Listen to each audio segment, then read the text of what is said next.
Donc on va se terminer ces petits modules sur les outils, séries.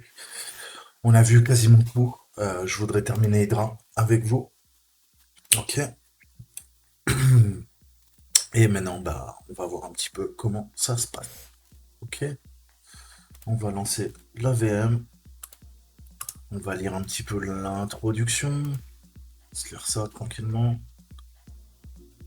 Alors, Hydra, je pense que vous le savez, mais c'est quoi? C'est un outil de brute force. Craquage de mot de passe en ligne par brute force. Un outil de piratage de mot de passe et de connexion rapide au système. Nous pouvons utiliser Hydra pour parcourir une liste et faire une attaque de brute force sur un service d'authentification. Imaginez d'essayer de deviner manuellement le mot de passe de quelqu'un sur un service en particulier, SSH, formulaire d'application web, FTP, SNMP, etc., etc. Nous pouvons utiliser Hydra pour parcourir un dictionnaire qu'on appelle quoi? Une word list, qu'on appelle une liste de mots de passe, là en l'occurrence, et accélérer ce processus pour nous en déterminant le mot de passe correct.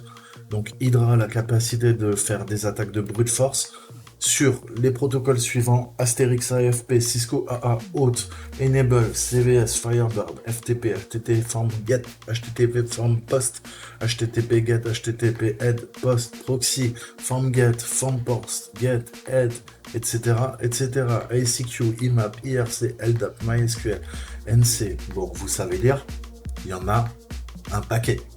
Vous vous rendez compte de tous les protocoles qu'on peut attaquer. Alors, Hydra est bien, mais le problème c'est qu'il fait beaucoup de faux positifs. Donc il faudra apprendre à l'utiliser et comprendre quand il nous induit en erreur. Et ça vous arrivera souvent. Cela montre l'importance d'utiliser un mot de passe fort. En effet, parce qu'avec Hydra, on peut craquer votre mot de passe facilement. En fait, plus l'ordinateur est puissant, plus on peut attaquer facilement un mot de passe. S'il ne dépasse pas 8 caractères, on peut faire du guessing, on peut le deviner via une attaque hybride par dictionnaire et attaque de force brute. Donc, il existe 100 millions de listes de mots de passe contenant des mots de passe communs. Donc, lorsqu'une application est prête à l'emploi et utilise un mot de passe simple pour se connecter, assurez-vous de le changer par défaut. Que ça soit votre routeur, que ça soit votre application web, que ça soit un mot de passe que vous utilisez sur un service, sur les réseaux sociaux, sur votre webmail, de votre fournisseur d'accès Internet. Choisissez des mots de passe complexes, très complexes. Et je vous conseille honnêtement minimum 20, 22, 26, 32 caractères, comme une clé web.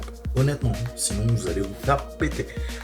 Souvent, les caméras de surveillance et les frameworks web utilisent admin password ou admin comme mot de passe par défaut, ce qui est évidemment pas assez fort, puisque il suffit qu'il y ait password et admin ou que le mot de passe, on le trouve en quelques secondes, comme vous l'avez compris. Donc on peut installer Hydra, préinstaller. Je sais pas si j'ai la dernière version, je vais vérifier. Peut-être qu'ils ont corrigé quelques petits trucs. Donc c'est quoi la dernière version? Elle est où? C'est la 9.1. Ok, on va aller vérifier ma version, si vous le voulez bien. Hop. Donc, je reviens sur notre exercice sur la VM, Hydra, et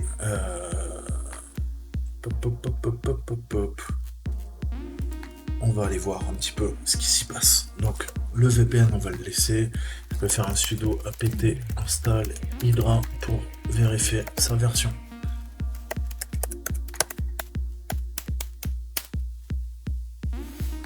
« 9.1.1 ».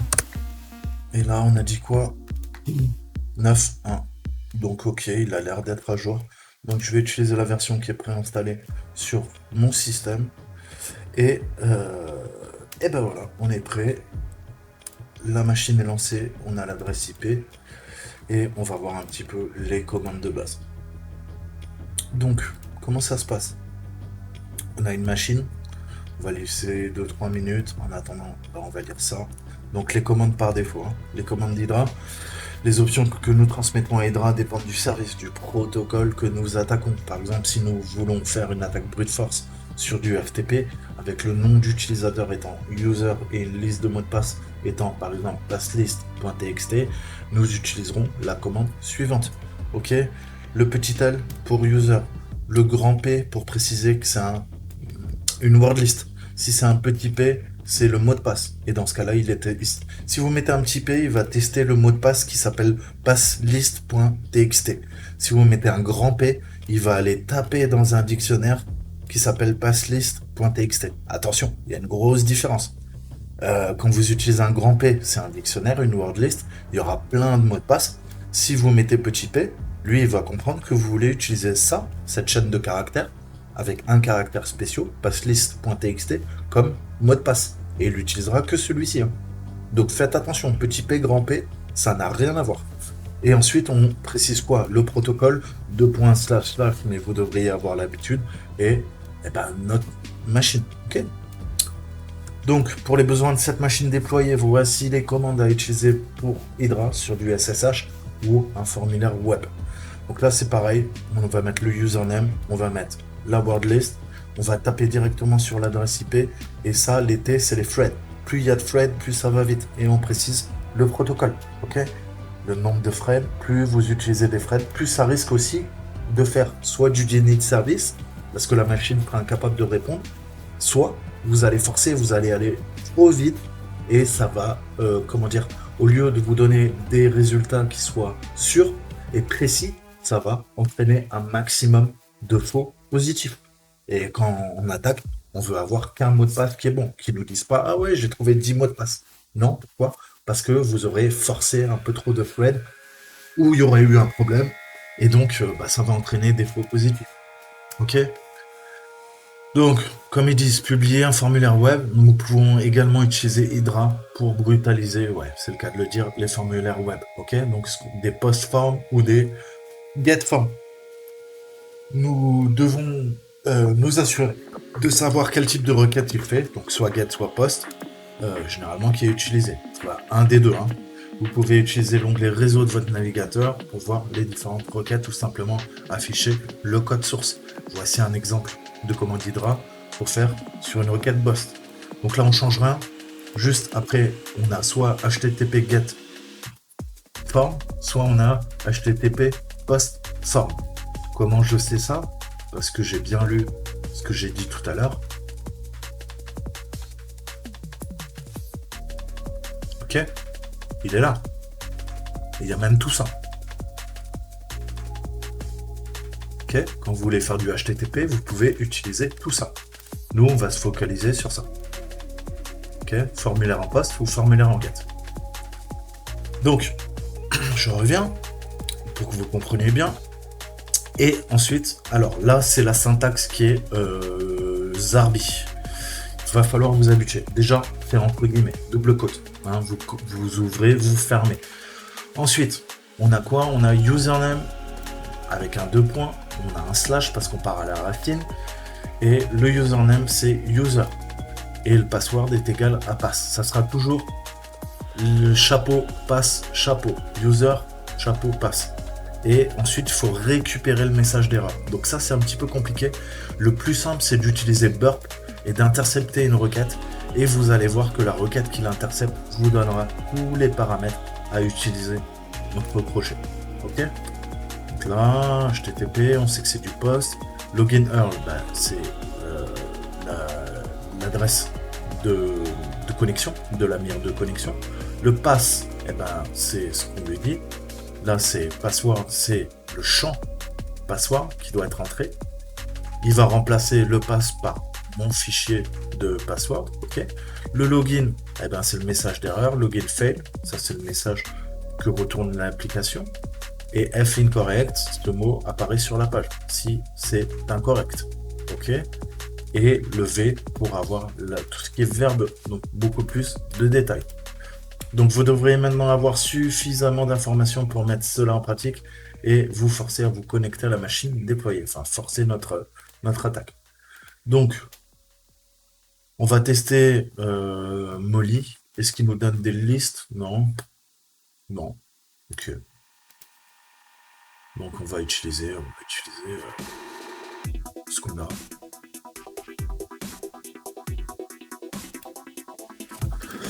Donc, qu'est-ce que je peux utiliser dans mes word lists? J'ai quoi? J'ai ça, j'ai... qu'est-ce que je peux utiliser? J'ai du fast, j'ai du names, j'ai du number, j'ai du RockU. On va peut-être utiliser RockU. Oh non, c'est pas RockU. On va se prendre la tête.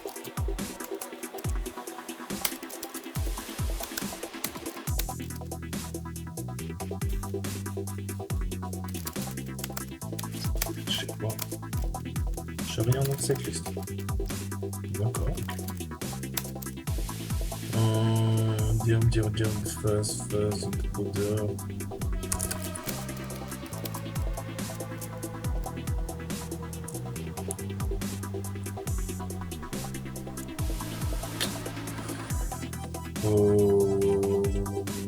Ouais, on va essayer.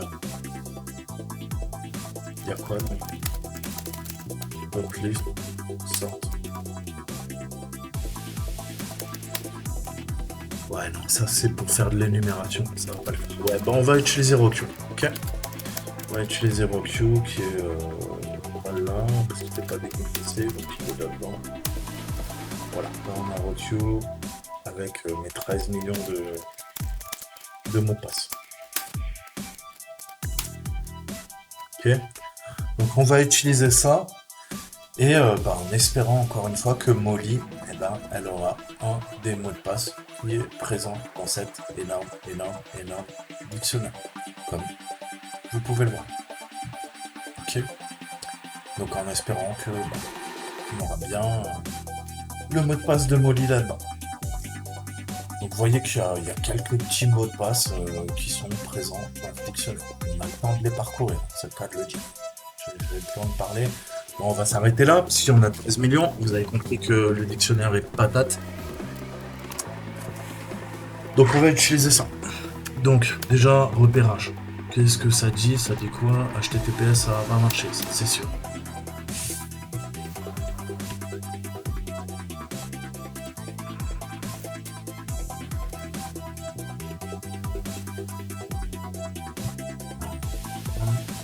On va lui laisser le temps, parce que visiblement, il prend le temps.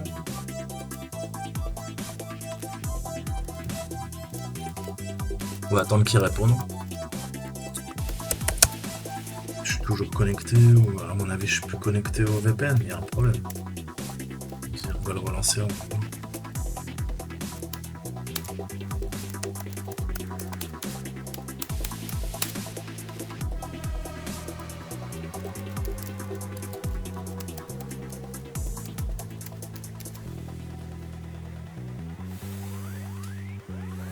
Alors. Il répond. Non. HTTPS, je lui dis HTTP, il continue, il persiste et signe. HTTP. On a un avenir Hydra, on y arrive. Donc là, comment on peut faire? Comment on peut faire pour récupérer le mot de passe de Molly? Alors, déjà on va faire un test. Vous allez comprendre pourquoi. Si je mets test, n'importe quoi en fait, ce que vous voulez. Ok, vous voyez que vous avez un mot de passe qui est généré en fait, une erreur en fait qui est donnée et on voit bien que on y accepte. Si j'utilise Molly et admin par exemple, visiblement c'est le même message d'erreur. Donc comment je peux faire? Je vais prendre la fin, on va pas mettre tout le message, on va s'emmerder, on va récupérer incorrect, ok? C'est le dernier mot qui compose cette phrase. Incorrect, on va prendre incorrect et on va utiliser la technique qu'ils nous ont donnée.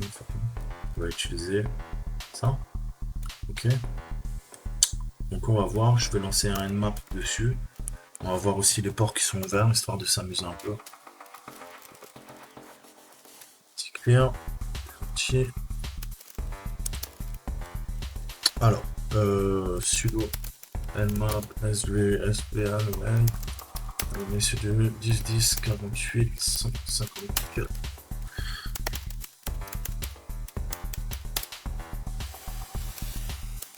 Dyslexique.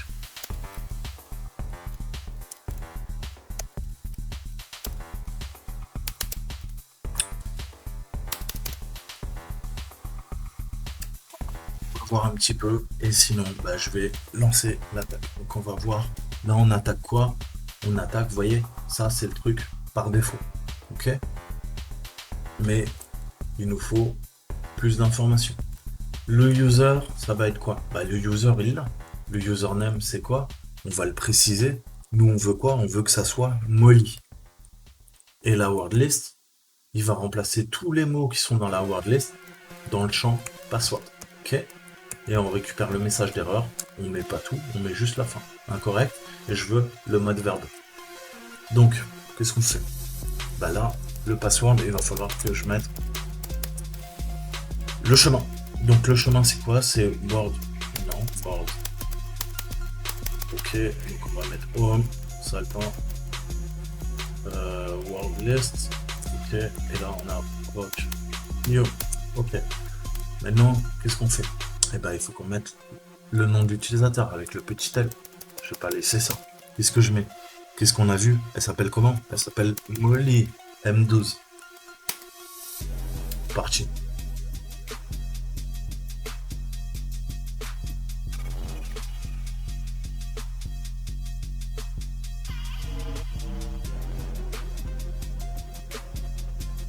Donc pensez bien à faire le grand V pour le mode verbeux, sinon vous ne verrez pas apparaître ça en fait, hein. Ça sera vide jusqu'à que ça trouve le bon mot de passe. Alors c'est une question de goût, mais moi j'aime bien quand même voir défiler les trucs. On se croirait, tu sais, dans les films hollywoodiens avec les hackers et tout ça. C'est trop classe.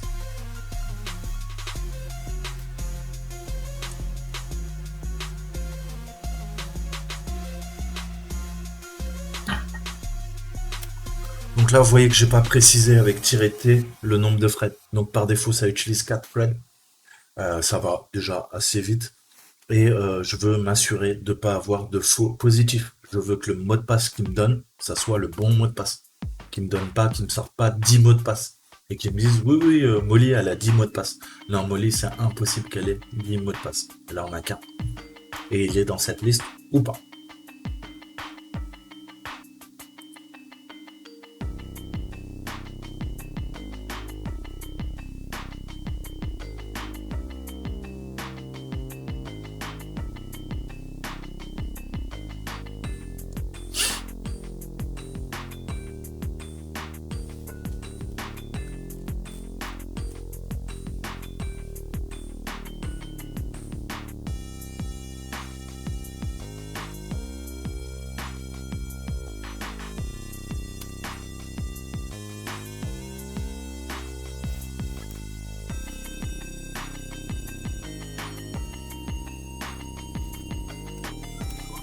Faut sature pas le serveur, vous faites un F5, vous vérifiez que votre cible répond toujours à votre tentative de connexion via le navigateur.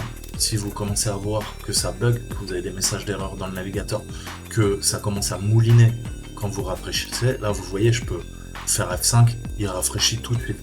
Ça veut dire quoi? Ça veut dire que la base de données, le serveur web, il répond, ça va, tu vois, il n'est pas en déni de service. On n'est pas en train de faire une attaque de déni de service. On veut juste faire une attaque de brute force. Le problème, si vous faites trop d'attaques de brute force trop rapidement au niveau de vos requêtes, les fameux threads, et ben là, vous allez faire planter le serveur. En tout cas, le saturer jusqu'à que vous stoppiez l'attaque et qu'il puisse à nouveau répondre aux utilisateurs. Et vous.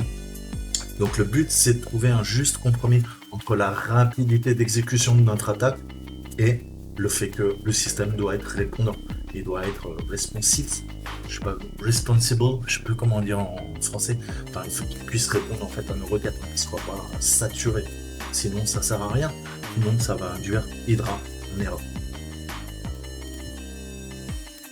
Bon, il est où ce mot de passe?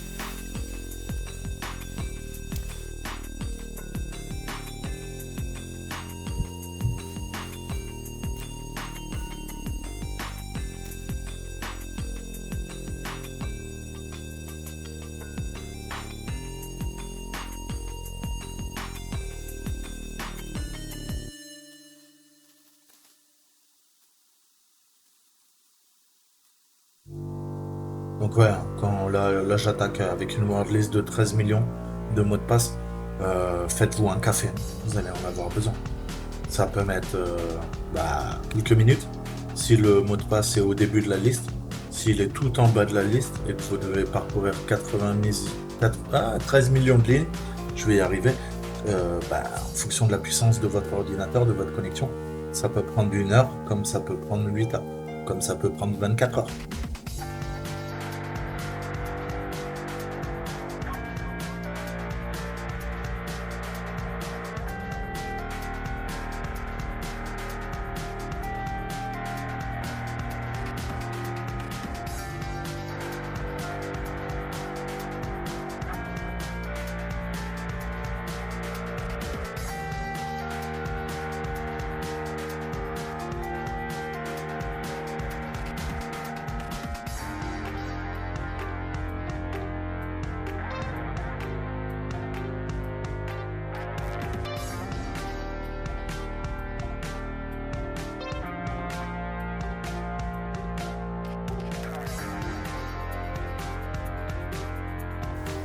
Donc il nous trouve Molly Sunshine, c'est parti.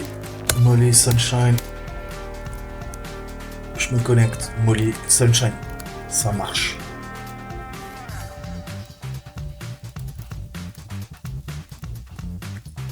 Maintenant, on va voir comment on peut brute force.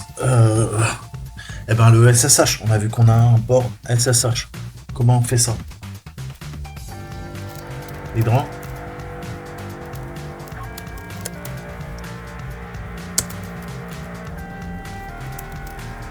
L, Molly. Sauf qu'on va changer tout ça. Pardon.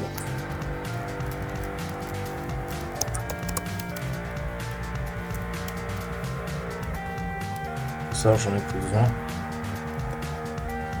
Je veux quoi? Le port de l'homme machine.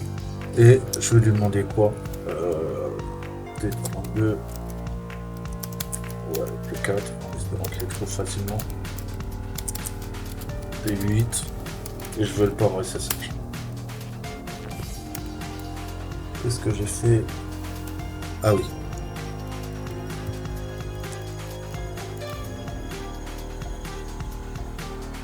« 10, 154.